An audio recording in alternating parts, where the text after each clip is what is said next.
दोस्तों, दिल्ली के विधानसभा चुनाव के रिजल्ट के बाद ध्रुव राठी, सुमित चौहान, लक्ष्मण यादव, रतन लाल और मुख्य नायक की जो संपादक है मीना कोटवाल, ऐसे लोगों पे एफआईआर करने की बात क्यों उठ रही है। आज तमाम मुद्दों को लेकर के बात करूंगा, लेकिन ये लोग क्या जेल जा सकते हैं? क्या ऐसे लोगों पे कार्रवाई उचित होगा? तमाम मुद्दों को लेकर के आज बात करेंगे। और बात करने से पहले सबसे पहले अपना परिचय देता हूं। नमस्कार, मेरा नाम हरेंद्र बसंत है और आप देखना शुरू कर चुके हैं धम्मा व्लॉग। आपको बता दूं कि जिस प्रकार से दिल्ली विधानसभा चुनाव के रिजल्ट के बाद कांग्रेस का जिस प्रकार से सुपड़ा साफ हुआ, तीसरी बार सुपड़ा साफ हुआ। ये पहली बार कोई रिजल्ट नहीं है कांग्रेस का दिल्ली विधानसभा चुनाव के अंदर। इससे पहले 3 बार भी सुपड़ा साफ हो चुका है। तो आपको बता दूं कि कभी दिल्ली में कांग्रेस की सरकार हुआ करती थी और आज पतन के कगार पे है, 0 सीट। सोचिए, ऐसे तमाम लोग जो कांग्रेस के एजेंट हैं, रतन लाल, राजेंद्र पाल, गौतम, सुमित चौहान और लक्ष्मण यादव, रतन लाल, मीना कोटवाल, ऐसे तमाम लोग जो बहुजन समाज पार्टी पे आरोप लगाते रहते हैं कि भाजपा की बी टीम है। लेकिन जिस प्रकार से रिजल्ट आया, उस रिजल्ट के हिसाब से इन सारे लोगों पर यह सवाल उठाया जा रहा है कि ऐसे लोगों पर बहुजन समाज पार्टी पर भाजपा की बी टीम का बिना पुख्ता सबूत के बी टीम कहना, इन लोगों पर एफआईआर करनी चाहिए। आकाश आनंद और बहुजन समाज पार्टी की मुखिया बहन कुमारी मायावती जी को। लेकिन ये सारी खबरें बताऊंगा, लेकिन इससे पहले आप एक और खबर जान लीजिए कि उत्तर प्रदेश के बाराबंकी से एक बहुत बड़ी खबर आ रही है। और खबर ये है, जिसको सुनेंगे और जानेंगे तो आपके पैरों तले जमीन खिसक जाएगी। जी हाँ, उत्तर प्रदेश के बताया जा रहा है कि उत्तर प्रदेश के बाराबंकी जिले में एक पंजाब केसरी एक खबर छापा है। उस खबर को मैं दिखाने का भी काम करता हूं अभी आपको। और उस खबर में बता दूं कि तमाम उन चीज़ों को रखा गया है। देखिए, ये खबर देखिए, ये खबर है पंजाब केसरी का। और पंजाब केसरी ये छापा है कि जबरन खतना करवाकर 14 साल के दलित बच्चों को बनाया मुस्लिम, भूखा प्यासा रख नमाज पढ़ने के लिए किया मजबूर। ये पेपर कटिंग है किसका? पंजाब केसरी, जो अखबार है, बड़ा न्यूज़ चैनल है। और आप सबको पता है कि कहीं ना कहीं आप लोग पंजाब केसरी को जरूर पढ़ते होंगे। तमाम मुद्दों को लेकर के सोचिए। अभी आपने सुना, इस देश में मुस्लिम समाज को अल्पसंख्यक कहा जाता है और एक्चुअल में है भी, इनकी संख्या बहुत ही कम है। लेकिन जिस प्रकार से ये खबर आई है कि जबरन खतना करवाकर 14 साल के दलित बच्चों को बनाया मुस्लिम, भूखा प्यासा रख नमाज पढ़ने के लिए किया मजबूर।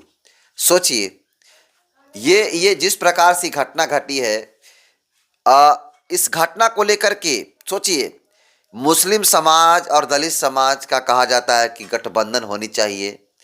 जितना अत्याचार, शोषण, जुल्म, अत्याचार होते हैं मुस्लिम समाज पे, उससे कई गुना दलितों पर अत्याचार होते हैं। और मुस्लिम अपने आप को तमाम मुद्दों को लेकर के अपना एक अलग ही पाखंड को लेकर के चलता है। मैं उनके धर्म पे, आस्था पे ठेस नहीं पहुंचाना चाहता हूं, लेकिन सच्चाई बता रहा हूं और इसकी संविधान हमें इजाजत देता है। कुछ मुस्लिम ऐसे भी हैं जो भारतीय संविधान को मानते हैं, एससी एसटी ओबीसी को साथ लेकर चलने की बात करते हैं, चलते भी हैं। लेकिन कुछ मुस्लिम समाज में ऐसे लोग हैं जो आए दिन अनर्गल बयानबाजी करते रहते हैं, अंधविश्वास, पाखंडवाद को बढ़ावा देते हैं। लेकिन दलित समाज के लोग इनको भी अपना भाई मानकर चलते हैं। लेकिन तमाम बहुत सारे ऐसे घटना मैंने देखे हैं जिसमें दलित समाज के लोगों पर शोषण, जुल्म, अत्याचार, रेप, बलात्कार, तमाम तरह की घटनाएं सिर्फ हिंदू समाज के लोग नहीं करते हैं, मुस्लिम समाज के लोग भी तमाम जगहों पे किए हैं। इसका मैं बहुत सारे ऐसे एविडेंस दे सकता हूं। मैंने बहुत सारे ऐसे खबरें पढ़ने का काम किया है। तो ऐसे स्थिति में इन लोगों के साथ जिस प्रकार से होता है, हिंदू समाज के लोग करते हैं, यूं कहिए कि स्वर्ण समाज के लोग करते हैं, मेरे हिसाब से सही ही है। वैसे लोगों के साथ जो दलितों को कीड़े मकोड़ों की तरह समझते हैं। सोचिए, खतना करवाने की बात कही जा रही है। अब सोचिए, एक दलित व्यक्ति, दलित वक्ता के, जो कि 14 साल उसकी उम्र बता रही है, और उसको जबरन खतना करवाने की बात कही जा रही है। अब सोचिए कि कितना खतरनाक हो सकता है यह चीज़। दोस्तों, मैं मुस्लिमों के खिलाफ नहीं हूँ, मुस्लिम भाई भी बहुत सारे ऐसे लोग हैं जो बहुत ही अच्छे हैं। मैं उन मुस्लिमों को कहना चाहता हूँ कि जिस प्रकार से तुम लोगों ने दलित बच्चा को खतना करवाने की काम किया है, ये बहुत ही गंभीर आरोप तुम लोगों पे लगा है। और यही नहीं, तमाम वो लोग जो लोग इनमें संलिप्त है, उन पर बहुत कड़ी से कड़ी सजा मिलनी चाहिए। फांसी की भी सजा अगर दी जाए तो कम होगी मेरे हिसाब से। सोचिए, खतना, खतना का मतलब होता है कि जो पुरुष होते हैं, जो बच्चे होते हैं, उसके लिंग को चारों तरफ से कट मार्क लगाया जाता है, कट किया जाता है शिशुवन भाग को, अगर विज्ञान की भाषा में बात की जाए। और 14 साल के दलित बच्चे को बनाया जाता है, बंधक बनाया जाता है, और उसको ज़बरदस्ती भूखा पैसा रखकर नमाज पढ़ने के लिए मजबूर किया जाता है, और जबरदस्ती खतना करवाया जाता है। सोचिए, जो लोग ऐसा किए हैं, उन सारे लोगों के खिलाफ जितना भी बोला जाए, जितना भी कहा जाए, वो सारे बातें कम होंगी। लेकिन ये बहुत दुख का विषय है, ऐसा नहीं होना चाहिए। हालांकि हर समाज में कहीं ना कहीं कुछ लोग गलत होते हैं। अब सोचिए, खतना करवाने की आवश्यकता क्या है? मैं तो किसी धर्म के खिलाफ नहीं बोलना चाहता हूँ, लेकिन सोचिए, क्या इससे फायदा क्या है? इसका साइंटिफिक रीजन क्या है? अंधविश्वास, पाखंडवादी लोग इस तरह का काम करवाते हैं। और ऐसा बात नहीं है कि सिर्फ हिंदू धर्म में ही पाखंड है, नहीं, मुस्लिम धर्म में सबसे ज़्यादा पाखंड, आडंबर है। लेकिन मुस्लिम हमारा आरक्षण का विरोधी नहीं है। तमाम कई मुद्दों पर मुस्लिम हमारा खराब बात नहीं सोचता है। लेकिन जिस प्रकार से एक खतना कराया गया, इसको लेकर के तमाम लोग बहुत ही गुस्से में हैं।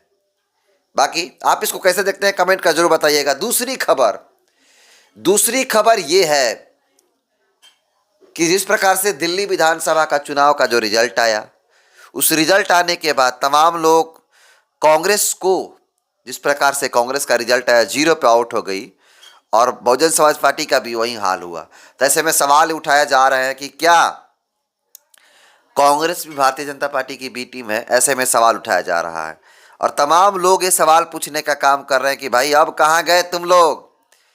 रतन लाल, लक्ष्मण यादव, सुमित चौहान, इसके अलावा ध्रुव राठी, खासकर ध्रुव राठी से सवाल उठाए जा रहे हैं, और कहे जा रहे हैं भाई तुम लोग कहाँ मर गए? तुम लोग हो कहाँ भाई? कांग्रेस के एजेंटों, राहुल गांधी के एजेंटों, कहाँ हो तुम लोग? तुम लोग को दिखाई नहीं देता है कि किस प्रकार से बहुजन समाज पार्टी और कांग्रेस पार्टी की स्थिति सेम आ गई है? सोचिए, 0 हो जाती है, लेकिन कांग्रेस के बी टीम कौन है? बहुजन समाज पार्टी। सोचिए कितना, मैंने कहाँ से इस तरह का ज्ञान लाता है लोग, ज्ञानचंद लोग, तमाम लोग हैं। देखिए, इनको लेकर के इन लोगों पे एफआईआर करने की बात कही जा रही है। तमाम लोग हैं, बहुत सारे लोग हैं जो सोशल मीडिया पे लिख रहे हैं और कह भी रहे हैं कि ऐसे लोगों पर बिना एविडेंस के भारतीय जनता पार्टी का बी टीम कहने वाले लोगों पर, भाजपा को बी टीम कहने वाले लोगों के खिलाफ में एफआईआर करना चाहिए। देखिए, मैं एक ट्वीट लिया हूं, और ये नितिन मेश्राम है, नितिन मेश्राम जी हैं, और इन्होंने साफ तौर पे कहने का काम किया और कहा है कि मैंने काफ़ी बार बताया है कि बीएसपी को बीजेपी की बी टीम बोलने के लिए लक्ष्मण रतन जैसे के ऊपर मुकदमा करना चाहिए था। चुनावी विश्लेषण हो सकता है, लेकिन बिना तथ्यों के बी टीम का आरोप नहीं लगाया जा सकता है। बी टीम के लिए बीएसपी ने ध्रुव राठी, लक्ष्मण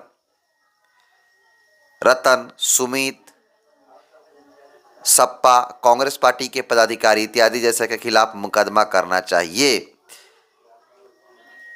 अभी भी समय नहीं गया है, ज़्यादा से ज़्यादा होगा क्या, मुकदमा हार जाओगे, लेकिन हराने के लिए भी मुकदमा करना जरूरी होता है।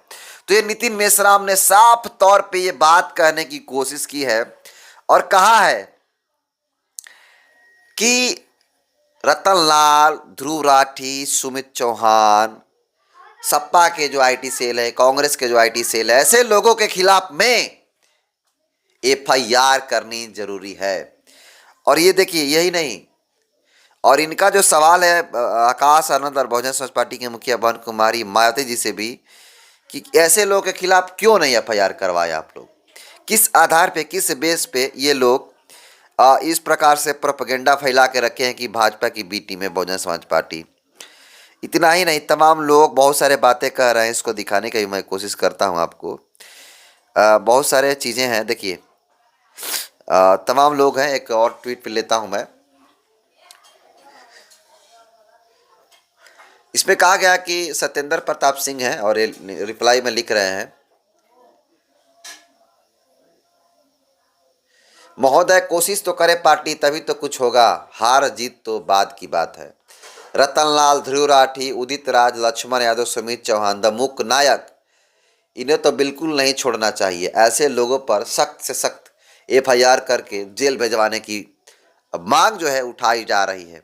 बाकी तमाम दो खबर पर मैंने बात किया। पहली खबर खतना को लेकर के, 12 वर्षीय लड़का के साथ खतना कराने की कोशिश की गई और करवाया भी गया और नमाज पढ़ने को विवश किया गया एक दलित बच्चा को। और दूसरी खबर, जो बहुजन समाज पार्टी को भाजपा की बी टीम कहते हैं, वैसे लोगों के खिलाफ में एफआईआर कराने की बात, मुकदमा कराने की बात नितिन मेश्राम और तमाम लोगों की तरफ से कही जा रही है। इसको आप कैसे देखते हैं, कमेंट कर दीजिए। बहुत बहुत धन्यवाद।